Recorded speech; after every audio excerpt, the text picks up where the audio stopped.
Hi, Taurus Sun and Rising. It's Raina here, and this is a video about the transit of Jupiter into the sign of Pisces and how it affects you guys. I am Taurus Rising, so this is something that I am particularly interested in. And Jupiter is currently in Pisces because I'm recording this in mid-May. It just went into Pisces yesterday as I record this. And it's going to go retrograde in June, like at the summer solstice. We'll just say solstice in general for people who don't live in the northern hemisphere. And then it stays in Pisces though, because it's a slow moving planet compared to like Venus, let's say. So even when it goes retrograde, it doesn't go very quickly into the prior sign. It only goes up to like 2 degrees of Pisces this summer, and then it retrogrades starting in June, and by late July it goes back into Aquarius. Now for Taurus, that is your 10th house of career, Aquarius. So you've been experiencing hopefully some blessings in this area. There still is time to experience them because it is going to go back there. And even when it's retrograde, Jupiter can give you an opportunity to benefit from missed opportunities. So Jupiter's positive influence doesn't just completely vanish when it retrogrades. But while it's in Pisces, it's in this house of the collective, the house of group associations, friendships. It's your hopes and wishes, and I think technology is associated with this because I know the internet is, and even like inventions, the movies and things like that. Anything that reaches the masses. So Jupiter expanding this area can have far-reaching consequences, or you can gain so much greater territory when it comes to your social network. And this can affect you in various ways and perhaps even enhance your career to some degree. But before I get into all of that and discuss the particulars, I want to give a shout out to cafeastrology.com, which I use to compile the list. As I look over the list, I could have probably done it myself, but I like to see if there's anything I missed. And even before that, I consulted this other site because I was looking for information of the link between financial gain and the 11th house, because I know that Jupiter is associated with financial gain, just like Venus is. And the 11th house is associated with financial gain. So I wanted to see, whoa, these two elements colliding like that. So I figured it was Vedic astrology just because of it being referenced in the past, and because I usually do not see it like that for in interpretations of the 11th house transits in Western astrology, or the 11th house as it is, what it stands for. So sure enough, I found this site that seemed like it was connected to Vedic astrology. But one of the things that kind of put me off at the beginning was they were saying everybody loves, or everybody wants money, so much, and blah, blah, blah. And they were like doing it in what I thought was a very kind of a crude way of approaching the subject of money. It was almost like a sense of grasping about money. And this is why I say to you, if you see something online, it can be in any type of topic, on any type of topic, really use critical thinking skills, because sometimes people convey things in a way that is really about their mindset. And, if this person who wrote this was actually from India, it would kind of make sense because India is a developing country.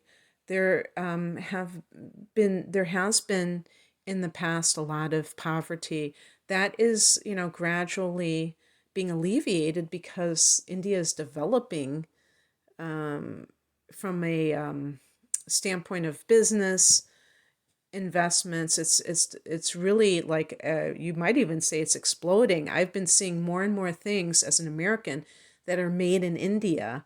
First it was food, but other things. I mean, there have always been things like clothing and things like that, incense, from India, but it's just more and more areas, and so we know that there is like a lot of manufacturing, and that is going to increase the average person's lifestyle.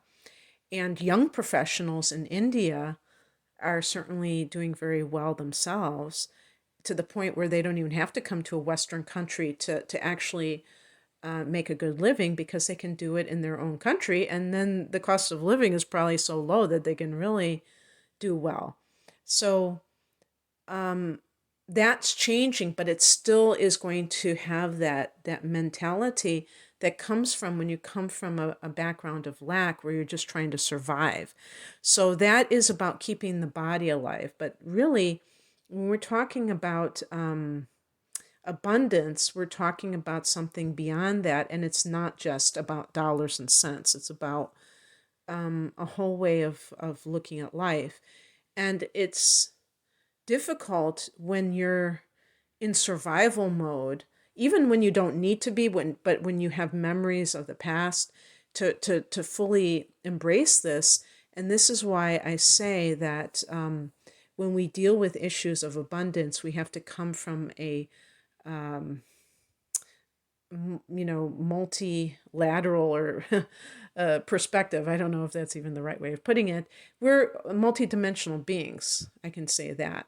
So it's not just about keeping the body alive, but it appears that there is a connection between financial gain. I even found it on Cafe Astrology, so that's good. So, one of the things is that your goals may be easier to manifest. Since this is the house of hopes and wishes, Jupiter can give a boost to any goals that you have. So that is just like an overall sense of well-being. If you find that you're able to accomplish your goals a lot easier, maybe faster. They talk about faster manifestation and things like that. And sometimes that is fun because, we don't want to wait 3 years for something to come to fruition all the time. Sometimes we want it now, and it's nice when that shows up for us. But just a hopeful quality for the future, generally, because Jupiter is about positive thinking. And I mean, you could just say like a positive attitude. So, because the 11th house is associated with the future, and this is the house in the universal chart associated with Aquarius, and Aquarius is very future oriented. So, that's where that comes from for the future. But having like high hopes for the future can make it more likely for it to occur. Even if you don't believe in law of attraction, doesn't it just make common sense that if you have positive thoughts, you're more likely to manifest positive outcomes? I mean, it seems like a no-brainer. Um, so that could certainly just give you a more cheery attitude in general. And in terms of friendships, you can have more support from your friends, and also even I guess support could be help, right? I mean, I was just thinking of somebody to listen to you, but I mean, they might even help you. Maybe they give you money, I don't know. But that can be very helpful in your life. And you can expand this circle of friends or any kind of a social network, including group associations, causes.